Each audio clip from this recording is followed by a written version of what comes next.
Yes. My man, Tommy Howard. There he is. I'm getting ready to hand the phone to Lisa right now, but I wanted to start with your face. Oh, boy. Do a screenshot and put it up to scare bugs out. I love it. We're going to give people time to get in here. And at the same time, Tommy, we're going to go around the room real quick and thank Tiffany. There she is, Tiffany Pierce.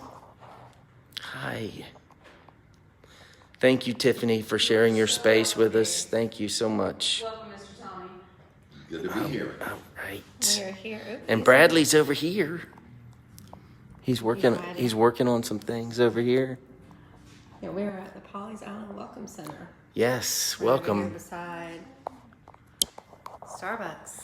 Yes, we are. There's Lisa Hello, Clayton everyone. and Dave Clayton. We're actually welcoming you to Time with Tommy here today. Tommy was at Tidelands Ford Lincoln getting an oil change, and we decided we wanted to I want to share Tommy with you all, and Lisa wants to share Tommy with you. So I'm going to hand the phone to you, Lisa, and I'm going to get out of the way. Here we go. All right.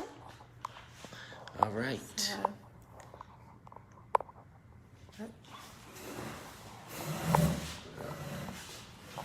Whenever I take a picture for the newspaper, I would usually tell people to say cheeseburgers instead of cheese.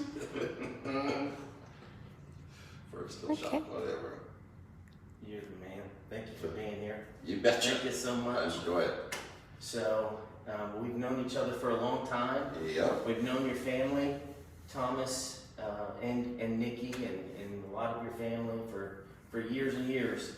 So, first off, I want to say you retired early, really, from the editor of the Georgetown Times. Right. I retired in 2014. Yeah, 2014. Tell us a little bit about that, what brought that on, and just what you've gone through there. Well, I was getting towards retirement age anyway, but my wife, Ruth Ann, was in the second of what turned out to be 3 different bouts with cancer. And some of the meds initially she was treated mostly at MUSC in Charleston, but we were going to have the chemotherapy done locally. Unfortunately, the meds that they used in between times were too strong to do outpatient, so she had to spend 2 or 3 days at a time to get the various chemotherapy treatments. But she had had cancer, 3 different bouts of it over a 6.5-year period, and so I retired in spring of 2014, and she died the following September in 2015. And she was at home, and that was our choice. She had been under Tidelands hospice care for a while, but we wanted, both of us, we wanted her to be at home if it was at all possible, and it was. And actually, it's sad, but in its way glorious. It happened that the night that before she died, several family members and friends were at my house, and she really was we didn't know it at the time, but she was in her final hours, so she wasn't overly responsive. But we talked and told jokes and sang some church songs, and so I've always say I'm in the Bible. It talks about make a joyful noise unto the Lord. There you go. That's me. But we were singing, and I sang a couple of songs that I would sing for her when I didn't have any other audience, but what the heck. And about 1 o'clock in the morning, I guess, I was just totally worn out, and my sister was there, and I asked if she could stay up with Ruth Ann and let me get a little bit of sleep. And so she agreed to that, and about an hour and a half later, she came in and said Ruth Ann was asking for me. And that she had tried to tell Ruth Ann I was asleep a little bit, and I wasn't awake for that interaction. But anyway, she came and got me, and ultimately, Claudia and I sat by her bed. We had a hospital bed in the house, and So we prayed and talked and sang some more. I'm thankful that Claudia lent her voice to that. She's got a lot better voice than I do for singing, at least. Nice. And so she died right around 7:30 that morning. And it was, in a way, in hindsight, kind of interesting because I was, of course, sad, but we had known for quite a while that it was terminal. And interestingly, there's a lady that a lot of folks probably know named Elizabeth Forrester, Liz Forrester. Her husband was a retired surgeon in Georgetown. And she had been by a few times to see us at the house to visit with Ruth Ann. And so she came to the house about an hour and a half or 2 hours after Ruth Ann died, and we were still waiting for the coroner to come and all those necessary details that come up. So I told Liz that she had died. And she came to the funeral and so on. And about a month, I guess, after Ruth Ann died, Liz came by the house and gave me this book, Healing After Loss by Martha Whitmore Hickman. It's a book of daily readings, and this lady had a 16-year-old daughter who was a horsewoman, and she was riding and somehow fell from the horse, and this particular time it was fatal. She died. And so Martha Hickman takes her own experience and a lot of stuff that she's talked with all kinds of people. And I've been working on this, reading it pretty much every day for 5 years, and every time I go through, I learn new things. I don't remember, there's 365 readings in here. But I find it to be quite good for me to help in dealing with that.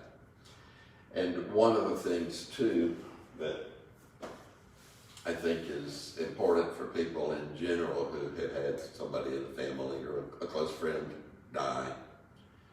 And I'm sure there are other churches and maybe other hospice groups that have a bereavement support group, but Highlands Hospice does have a chaplain who, he does other things too, but he's sort of the facilitator for 3 different bereavement support groups.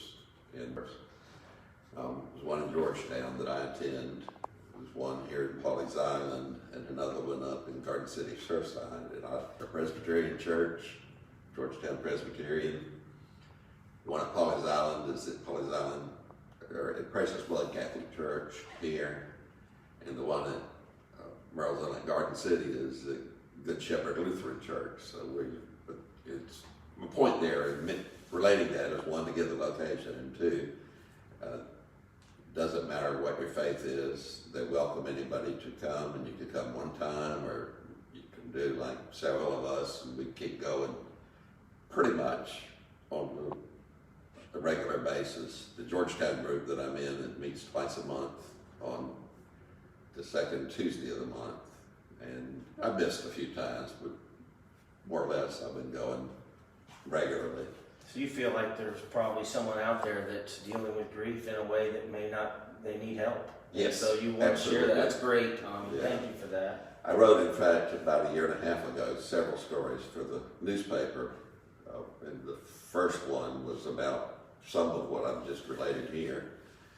And it so happened that about a week or 2 after that first article appeared in the paper, I went to an event up at the Waccamaw Library to cover, and I don't remember right now what the event was, but they were using the meeting room, and so I went to the desk, and the lady working at the desk said that she had several people come in asking to get a copy or to see the copy of the paper. They had heard about that, and they felt like it was a good thing for them, and whether they followed up with going to the group or not, I don't know, but I hope that they have. And it's at no charge.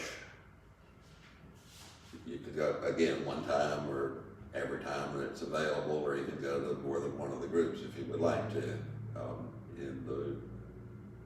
Nobody has to have been a patient or client of Tidelands Hospice. It's just a service that they provide to anyone in the community. And periodically, if there's a request, like from a church or some other group, there is I think it's a 6 or maybe a 12-week kind of course with a workbook that people can take part in. I have not done that particular thing, but I've been going again, and by now I kind of feel like maybe myself and a couple of other people that participate that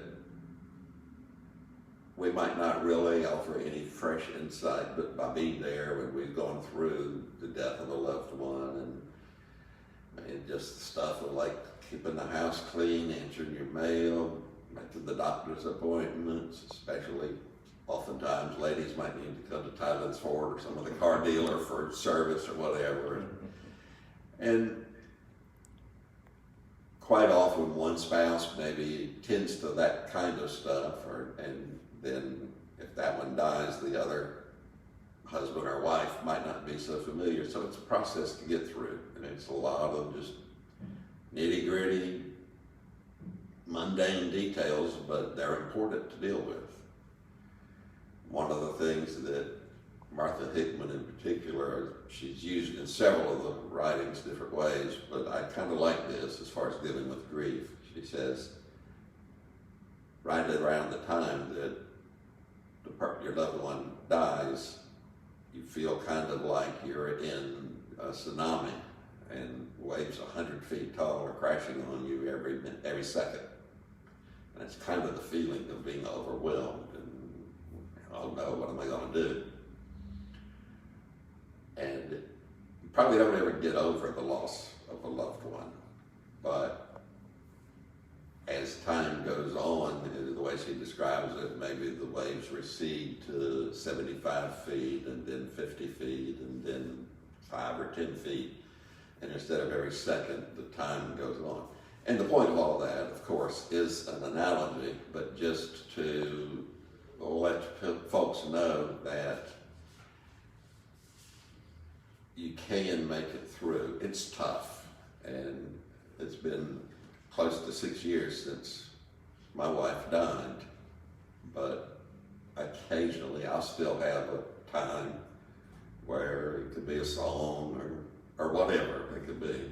Sometimes even just looking at a picture that'll be kind of real strong grief. Sure. But it doesn't happen as frequently. And thank you for sharing that Yeah. with us. Speaking of pictures, you brought some pictures with Right. you today. I did. Can you show some pictures here to people? This one is my siblings and myself, and I don't know the exact date, but that was probably about 1950. Because I'm the cute little guy with two cars in my hands. 2 cars right Yeah. there. Yeah. There he I'm the is. youngest. And over to the right is my brother Jimmy. He's a little older than me, and he's pouting. Because for the picture, we initially each of us had one of those cars, and I was the little baby, roughly 2, and he was an old guy. He was all of about 3.5. But he wanted to have a car, which of course, in fairness, he should have, but I was the little baby, and Mom told him, oh, he's the baby, just let him hold him. So he wasn't real happy.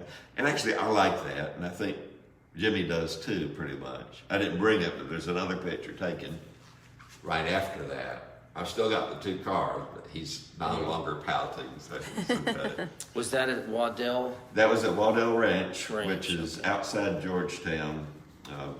My dad was district forester for International Paper Company, and we didn't live in the big house on that property, but we lived in what was probably at one time the caretaker house for that property. And I think the family moved there around 1945, and I was born in 1948. And then from there at Waddell Ranch, we moved in 1951. So before you moved, you were born there, right? Yes, I was. That's So right. I sent a quick email, well, actually a text message to your son, Thomas, who's a pretty good friend of ours. And I asked him, tell me three to five things that nobody really would know about Tommy. And one of the things he said was that you were born without medical help right there in the bed at Waddell Ranch. Is that true? I'm not sure whether Dr. John was there. Dr. John Ansey was our family doctor. I don't really know if he was there or not, but it was at home in my parents' bed. And I think my brother Jimmy, who was also born at home in the same bed a year and a half before me, I think he maybe has that bed frame. I sort of doubt he still has the mattress after 70 plus years. Yeah. But my sister Claudia, that was interesting. That Georgetown, I think the Georgetown Memorial Hospital opened maybe in 1951 or 52. She was born in 1945, and Dr. John Ansey was already our family doctor. And I guess Dad probably called him and said something like, Claudia's in labor. So he came to the house, and the story that I was not there, I hadn't been hatched out yet, but the story that we heard was that Dad was sitting in the front seat of the car driving to Hemingway, which had a small hospital, and Dr. John was in the back seat with Mom, and the conversation went something like this: hold on, Claudia, go faster, Larry. Hold on, Claudia, go faster, Larry. Probably for whatever the distance is from the house to Hemingway Hospital. And Mom managed to hold off Claudia being born until they got to the hospital, but it was pretty much right after they got there. So she was born in Hemingway Hospital, but Jimmy and I were both born at home at Waddell Ranch. How many acres was the ranch? Now that property is probably about 1,000. Okay.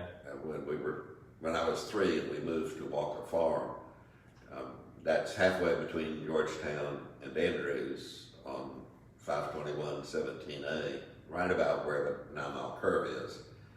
And we had 14,000 acres to roam around in on that. It was a treat farm by the time we came along, and we always had a vegetable garden. On that property, there were 2 houses. The guy who was over that property and that work crew lived in one house. And my dad was district forester for International Paper. So that was, I guess, the fringe benefit of that. And I remember them telling us that in 1951, we paid $35 a month rent. We stayed there until 1965. The termites got the better of the house. So we had to move, but we were still paying $35 a month rent. So that was a pretty good deal.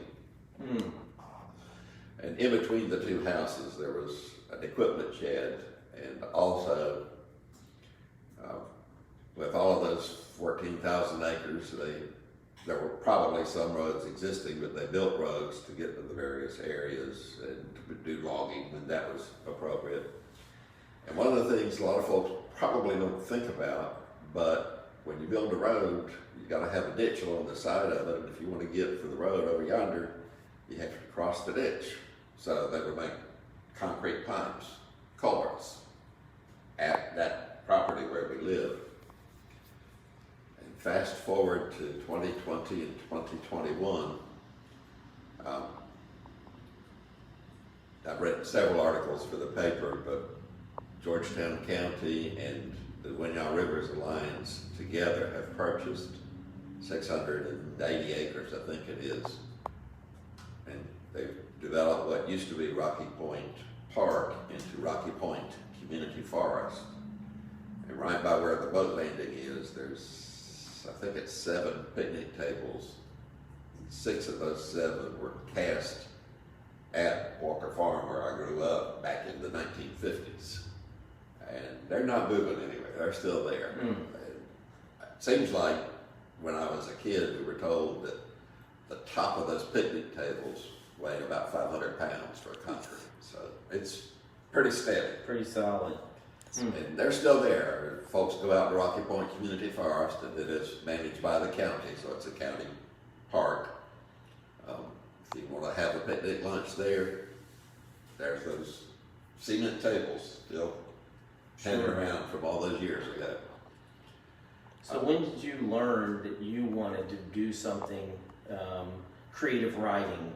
When did you learn that about yourself? Well, I was trying to think about that, and I don't know which came first, and it wasn't the chicken or the egg.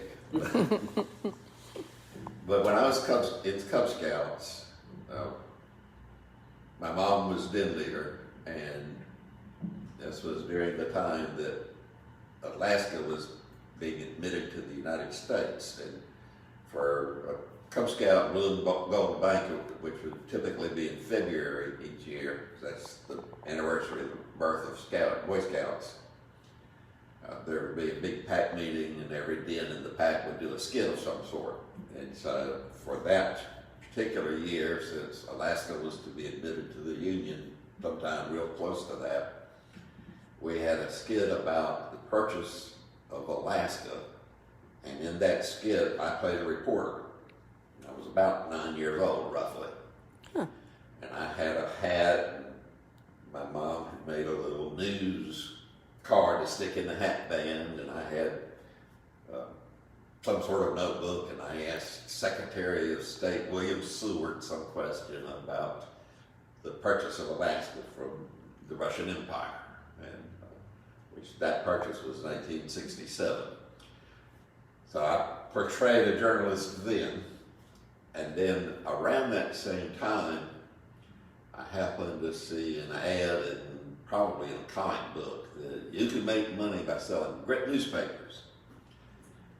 And I tried to be a very honest guy, but at that time I so much wanted to earn some money that we used my older brother's name because you had to be at least 12, and I was 9 and a half. So for 2.5 years, the papers came to John Howard rather than Tommy Howard. And once I turned 12, I did sort of fess up and fix that little fib. But I sold grit newspapers once a week, and for about a year, I walked around Georgetown with my bag with my papers. So those are Grit, G-R? G-R-I-T. It was based in Williamsport, Pennsylvania. It still exists, but it's now a magazine and an online newspaper. But it was kind of the first sort of national paper, way before USA Today or some of the others. But interesting. it was more of a family-oriented type paper than trying to cover hot news events that came out once a week. Speaking of hot news events, when I ask you what's the most interesting, what do you call it? Interesting thing you've ever written Article. on, or what is it called, please? An article or Article. Thank you. What's the most interesting article you've ever? In a sense, not directly related to this facility, but it's kind of related to the Chamber of Commerce. I've been with the paper, the Georgetown Times, a year or so, I guess. I started in February of 2000. And several times when there'd be a new business or a new member of the Chamber of Commerce, they'd have an open house or a ribbon cutting, and one of the reporters would go to whatever that business was and take pictures and interview the owner or the manager and that sort of thing. So I've done several of these. I got a call from, I can't remember his last name right now, first name was Walter. And I got a call at the paper from him and asked him, said, I'm not a member of the Chamber of Commerce, but I'm opening a restaurant, and would it be possible to come and do a story? So I said, sure. Nobody pays us for doing those things, but I did. And he had opened over sort of near Howard School in Georgetown. He had opened a restaurant that he named Tony's Place, T-O-N-I. And Tony was his daughter. And Walter had been an alcoholic. And he and his wife were at some friend's house. And they had been partying. For Walter in particular, the big part of the partying was drinking. And his wife said, after a period of time, I'm going to go into the house. And I guess the backyards of the two properties butted up on each other. And so he said, all right, you go ahead. So they had a boy and a girl. And so at some point after that, Walter went into the bathroom and he happened to notice out of the window of the bathroom bright lights, which was his house on fire. And he saw that. And he sobered up pretty quickly and he ran around over to his house. And a 12-year-old son had gotten out of the house, but his wife and his daughter were still inside. And I guess the firefighters would call it fully involved, the house. And so together, Walter and his son managed to somehow communicate to his wife at some, I don't know what window, but at one window of the house, to get there, and they were going to help pull her through the window. Somehow in that process, the glass to the window wasn't totally out of the frame. And she gashed whichever leg, but gashed the leg pretty badly. He's telling me about this probably 4 or 5 years after the fire. The wife still walked with a limp because of an injury. But the 7-year-old daughter, Tony, was in the house somewhere, and he was not able to get in. The fire was just too bad.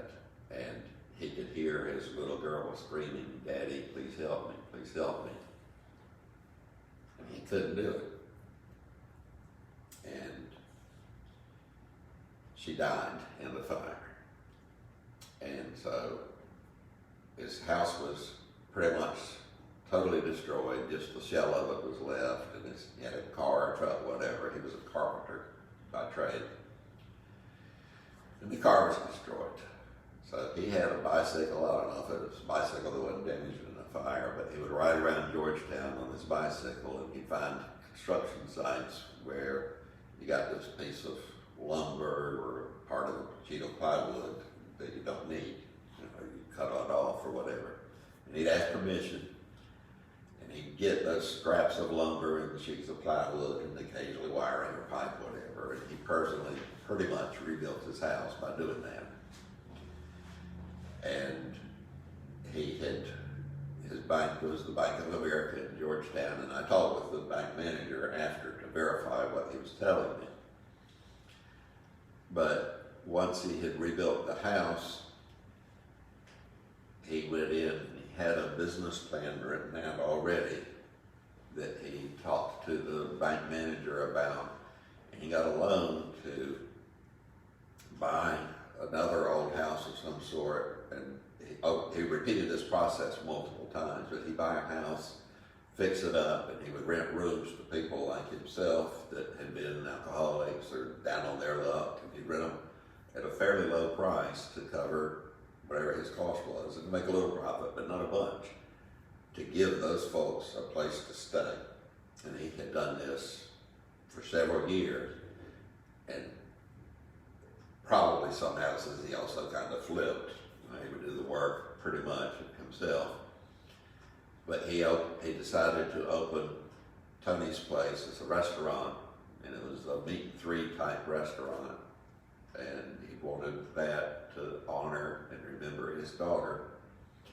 And she loved pool. She was just 7, but she loved pool, so he had a pool table in there. She loved ice cream, so he had an ice cream freezer where you could get that. And she loved music, and so he had a jukebox in there. And it was a charming, fascinating place. And part of the reason why I keep this in my mind is probably one of my favorite stories is he credited God with giving him the will and the strength to overcome the tragedy of the loss of his daughter, and also the loss of their home, and the ability, with God's help, to be able to recover from all of that stuff. So I put a lot of that in the story. And even though it's been 20 years roughly since then, I still occasionally will, if I think about it or tell it to somebody, I kind of get choked up for their family. And I periodically I would go there or get my meat and 3 lunch there. It was good food too, good old country cooking and whatnot. Yummy.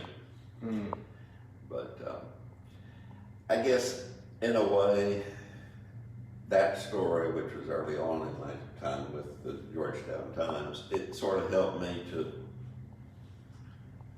decide that it's important to, of course, we do the who, what, where, why, when, and how kind of stuff. That's the traditional journalist questions that you want to get the answers to. But where I can to bring in more of the personality of a person or the focus of the business or this cool, neat, wonderful thing maybe that somebody does, to me that's important to tell along with the who, where, what, when, Sure. the basic kind of things. And in fact, that reminds me another one I did a little bit later. I covered county council for a good part of my career with Georgetown Times. And I recall in the budget process, there was an amendment to the budget to buy an 8-wheel drive all-terrain vehicle. And I thought to myself, 8 wheels, why in the world do you need that? You know, I'm thinking about a 4-wheeler. So I asked, why do you need that? Because one of those was, I don't remember the cost now, but that was maybe an $8,000 purchase, and a 4-wheel ATV was say $4,000. So about double. Yeah, I'm kind of watching out. I'm a taxpayer too, but watching out for all the taxpayers' money, want to get at least an explanation. And Ray Funny was and still is director of public services for the county. He said, tell you what, you know, he told me a little bit about what it's for, but he said, when we get it, we'll take you on a ride. So we did that, and I went out to Escaville Plantation, which the owners of Escaville have allowed the county to use some of their old rice field areas as a spoil site for when there's dredging that's done. Part of that is the county is responsible for treating that area for mosquitoes. And among the things that this 8-wheel drive all-terrain vehicle was for was to be able to make it more efficient for the folks who had to do that, because they had been for however long, basically they'd have a pickup truck sitting over here on drier ground, and I'd have to get like a 5-gallon bucket and tote it with the chemicals and some water to mix it up and do their spraying out there, and then walk back and restock their supplies multiple times. With this thing, it did have the capability of either 4 or 6 people on it if you needed to, and a certain amount of payload for cargo area. But they could not only drive that across these muddy, yuck, good old pluff mud type fields, but it also would go in the water, so the rice canals in between. And so it literally was a jarring experience that over all of that stuff, but it was a really good explanation. It made, I think, for a pretty good story too about why the county had decided to buy an $8,000 vehicle rather than a $4,000 vehicle, and it was an excellent deal. One of the other things about journalism, I guess, when Scott Harper and I were both working in the paper around that time, Scott typically covered the school board. And he made a couple of comments off and on about, seemed like every meeting for the school board back then, they would do a little bit of business and they go into executive session for about a half hour and then come back out. And he found out that at least sometimes they were eating supper in there. That was the executive session purpose. They didn't advertise it as that, but we found out. And during that time, I guess that had been going on for a couple of weeks or so, and it was budget time for all of the government bodies. Back in those days, the computer printouts that a lot of businesses and government bodies would use was the old 14-inch green bar pin feed printout for the computer, so this wide. And the school district, the city of Georgetown, the town of Andrews, town of Pawleys Island, and Georgetown County, they each are their own separate taxing entity. But the county handles sending out the tax bills and then the collections. So I asked for a printout of the county's proposed budget. And so like the next day I went over to the county office building to pick that up, and at the top of the page was the last part of the school district budget, and then there was a little blank space, and then the county budget started showing up. And I saw a line item on there that said fund balance, $14 million. And I didn't know, I wasn't familiar with that term. But I found out that it's not exactly, but it's sort of like we have a savings account for individuals, for government bodies. It's not exactly that, but kind of. It's a prudent thing to have as a fund balance. However, I got to checking, and I checked with Horry County because it's our neighbor, and their population, the student enrollment is about 50,000 kids. Their fund balance was $7 million. Georgetown County had approximately 10,000 kids, where the fund balance at first I thought was $14 million. So That's what was on the paper. right. Yeah. So that's double for a much smaller. And I contacted 5 other school districts around the state that were roughly the same size, population and school enrollment, roughly the size of Georgetown County. And I think the highest I found that anybody else had was around $10 or $12 million. Over time, in learning more about budgets and where money was tucked away, I've learned that it was about $29.5 million fund balance that the school board had. School district had at that time. And so I wrote a number of stories about that, and Scott Harper was tracking some of the other expenses, and some members of the board back at that time. They were spending things that most folks would consider to be a personal expense, but they were charging stuff. And it wasn't that they were lining their pockets, but for instance, several members went to a conference out of state.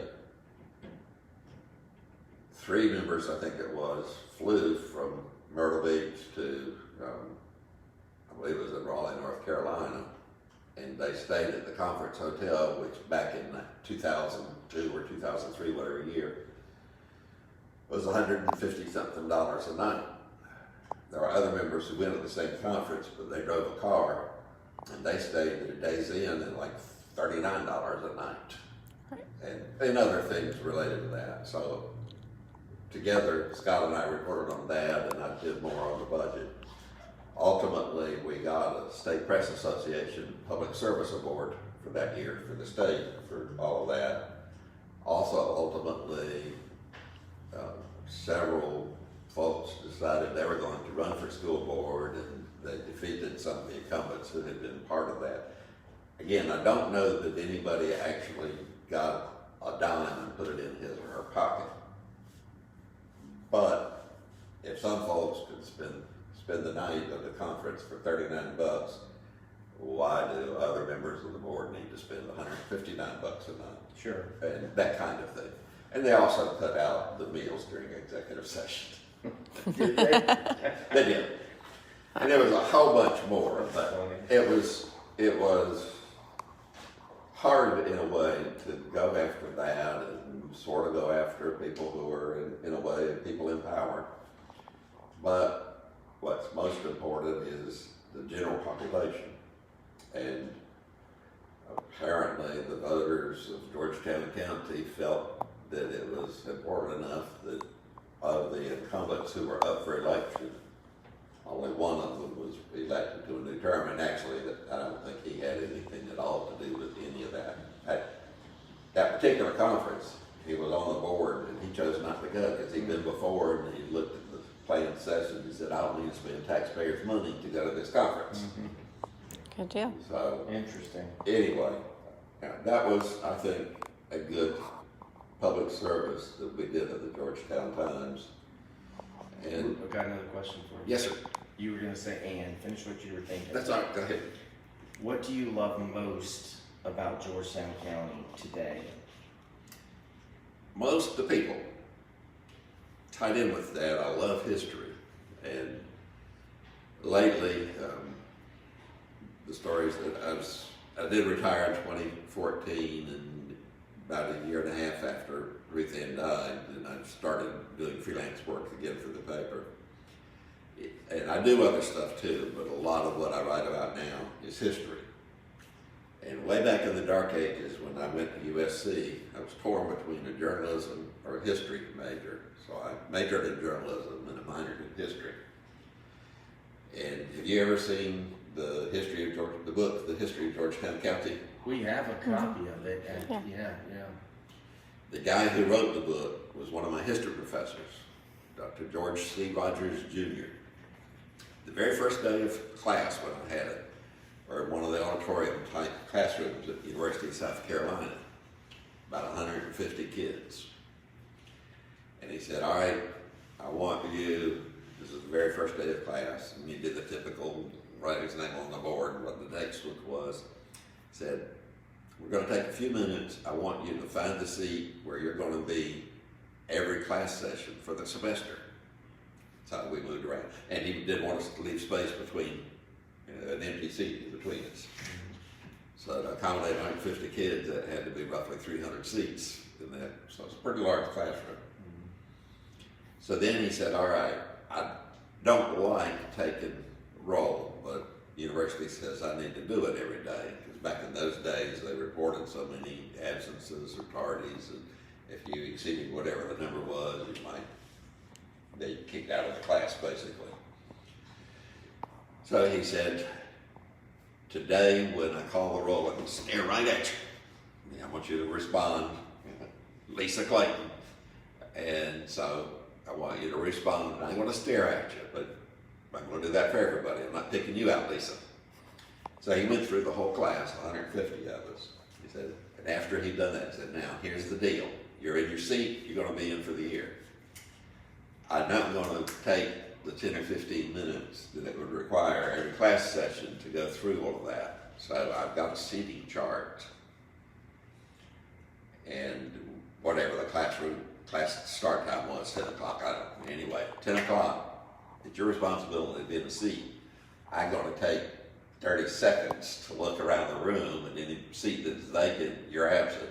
If you come in late, it's your responsibility to come up to me afterwards and say, I am here. Mm-hmm. And with the second day of class, he went through all of that, and he said, this time, I'm going to call the roll, but I'm going to look right at you. And he got all, out of 150 kids, he probably got 145 right.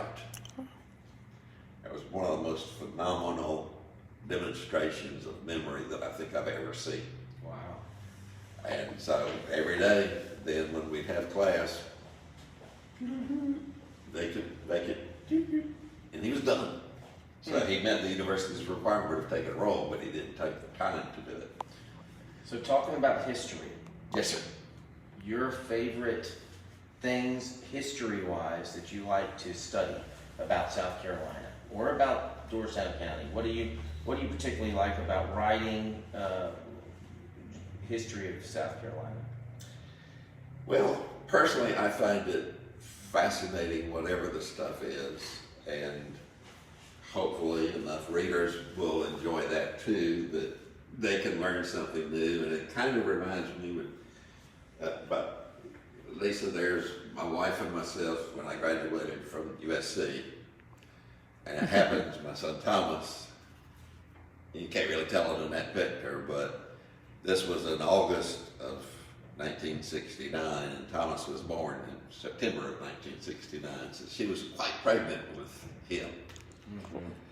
But we met in college, and I remember when we were dating, I had told Ruth Ann that between living out in the country and coming into Georgetown, my dad being a forester quite often, and all of us kids enjoyed it, but an afternoon excursion could easily be riding with Dad while he went to check on some piece of property or to meet some property owner to talk about whatever, the harvest or anything about growing the trees and taking care of the land. So we'd ride along with him. So I got to know places around Georgetown County. And then for 3 years while I was in high school, for a year I drove a school bus, but also for 3 years I drove ice cream truck for Taste the Freeze, which was located roughly where Burger King is in Georgetown now. So I was just so confident that I knew Georgetown County so well. I told Miss Ruth Ann when we were dating, you can take me anywhere in Georgetown County blindfolded. And then get to a destination and take my blindfold off. And I know Georgetown County so well that within 10 minutes, I'd be in a familiar spot and be able to make my way back. I was wrong. But that's what I thought at the time. And over the years, we lived in Columbia about 30 years. Thomas was born in Columbia. And then Ruth Ann worked at Blue Cross Blue Shield, and when they opened their office in Surfside, they offered her a job there, which she took. So that got us closer to Georgetown. And a few years later, I started working at the newspaper. And I began to learn that overconfident, cocksure kid back in 1967 when we were first dating really didn't know Georgetown anywhere near as well as he thought he did. And that was me, of course. That's partly part of why I like to write history, because as I learned stuff, I can help people, whether they're natives like I am, or whether they're the Gullah folks have a binya or kamya. If you've been here, that means you've been here all of your life.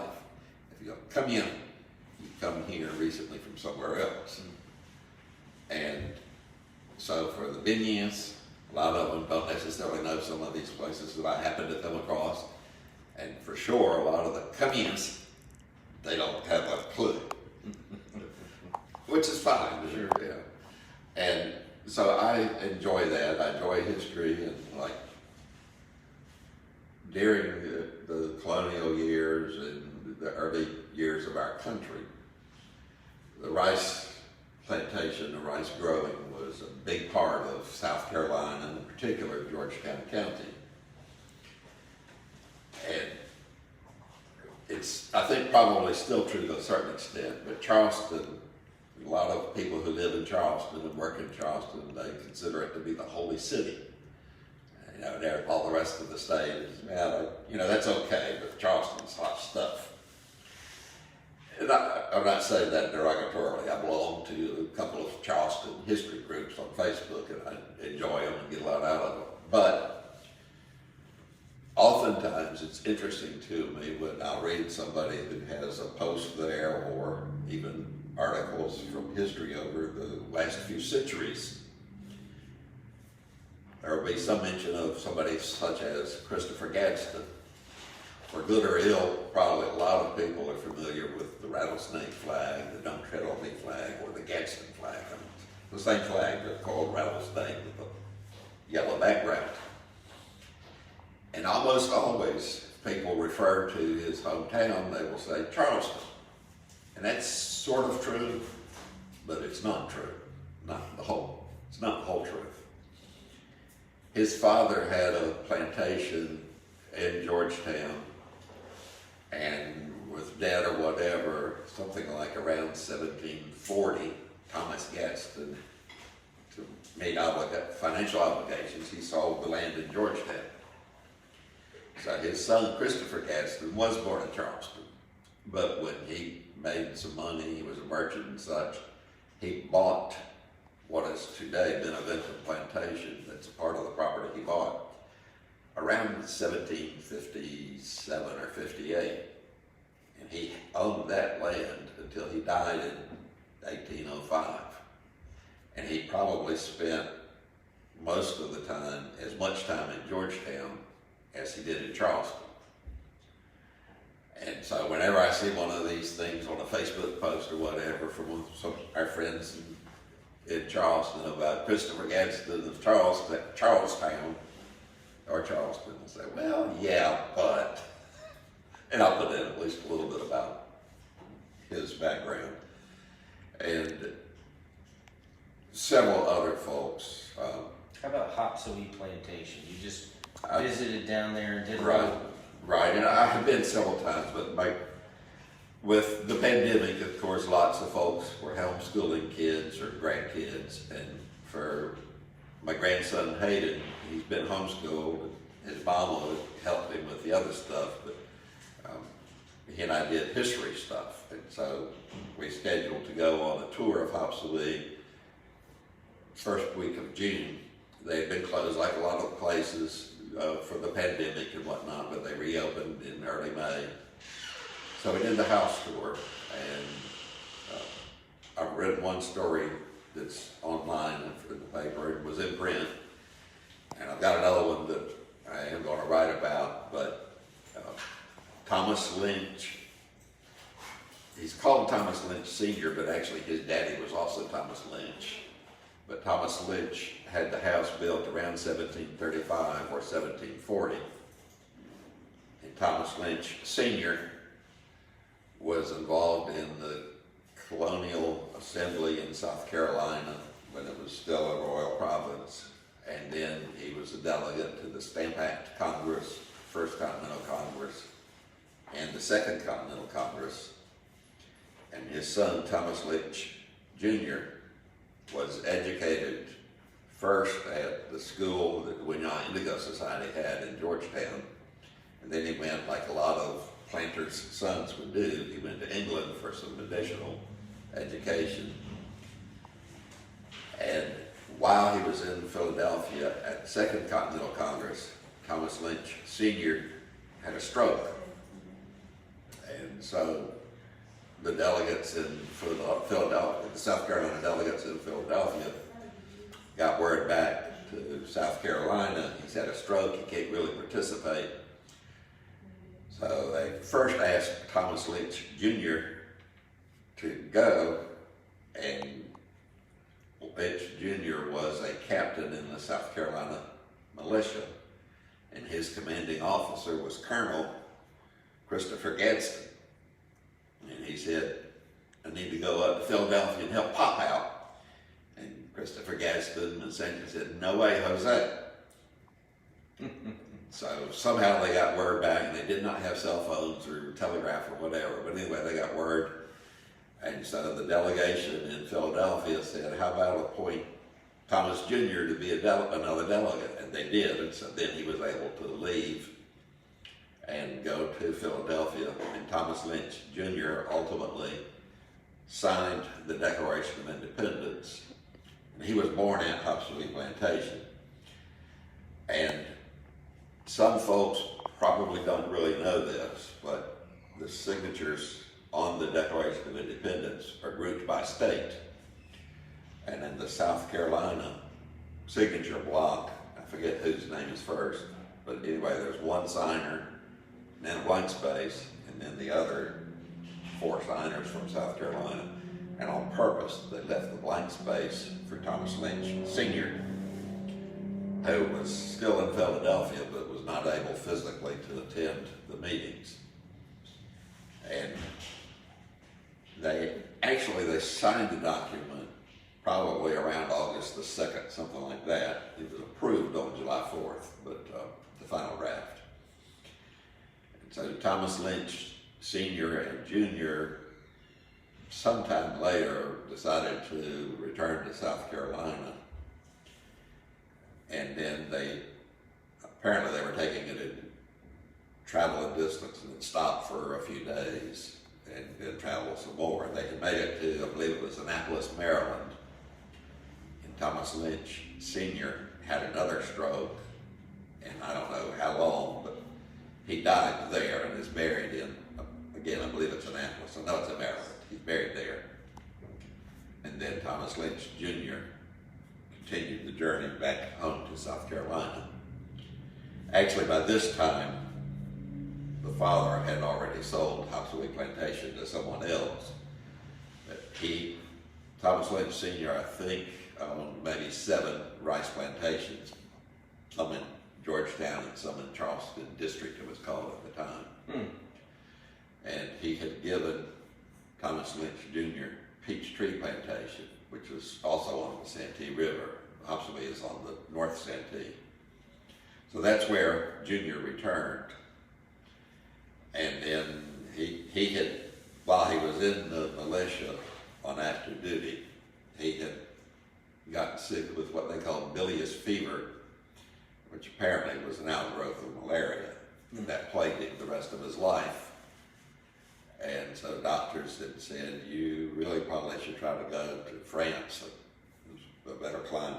And so he and his wife and some others left Georgetown to head to the West Indies. And from there, they were going to try to go to France. And I don't know if it was the Bermuda Triangle, but their ship was lost at sea with everybody on board was lost. Wow.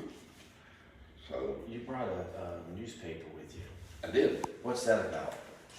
Well, this is the current paper, and I brought it for a couple of reasons. One, when you had shared the post about that I was going to be with you today, somebody had a comment, something like, I sure do miss the Georgetown Times.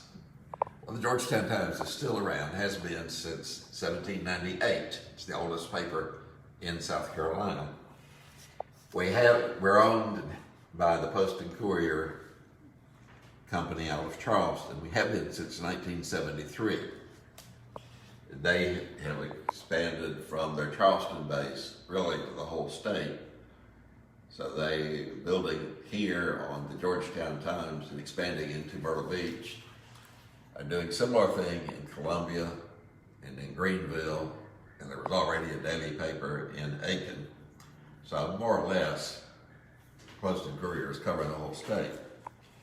But they've kept Georgetown Times There you go. on the front. And this is a decision. Some folks didn't like that. Well, we want the Georgetown Times. So, this is kind of a prototype. They've used some recent articles just to make this up to be able to show people. But there will be the Myrtle Beach Post and Courier, and then inserted will be a separate paper for the Georgetown Times. Nice. And the Georgetown Times, as this nameplate, will be in stores, newspaper racks, whatever, around Andrews, Georgetown, Pawleys Island, Merrill's Inlet. And it'll be free. For people who buy a subscription to the Post and Courier, this will be inserted into it, Nice. so they get both. That's great. So I brought these to give to you. Thank you And so again, much. This is just taking some stories that have already been published. Sure. This happens to be one that I had written about 2 students from the University of Dayton, they're engineering majors, and they helped with a community garden on Merriman Road in Georgetown. And if I do say so myself, it's a pretty neat story that these 2 young ladies have. But they've helped the community, and I happened to ride by there this morning, and some of the, I guess it's corn, and I'm not sure whatever, but some of the crops are like so tall. And, That's great. It's stuff that's just free. Anybody that wants some fresh vegetables, they go by and pick them. And they choose to help out a little bit with hoeing and weeding, they can do that too. Gosh. Tommy, I'm running out of time here. They are closing up the store. And but before I go, you're standing on top of the mountain. You have advice for people here in Georgetown County. Anything you want to share right now, this is your time. Earlier I made a reference to the Binyas and the Cumias, which is sort of a Gullah pronunciation of people who grew up here and who've come here from elsewhere. I think most of us are happy to have folk, most natives are happy to have folk come here. But there's also a thought that if you've moved here from somewhere else, you probably came here because you like what's here. So many locals would suggest to our new friends and neighbors, don't try to change what we have that was the reason why you moved here into whatever it was that you left behind. Georgetown it is the third oldest city in South Carolina, and we have a tradition of a lot of history, and we want to respect it, and we're certainly happy to have folks come here who enjoy and appreciate Georgetown County and the various communities of Georgetown County.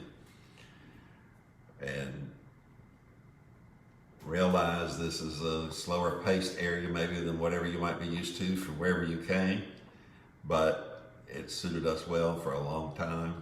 Certainly any place, including Georgetown, has problems, and we want to try to work to whatever those problems may be, to identify them and find ways to deal with them and fix them when that's important. We encourage people to be involved in whatever way it is, but respect the history and the tradition and preserve that while we're doing whatever we need to do to make things even better.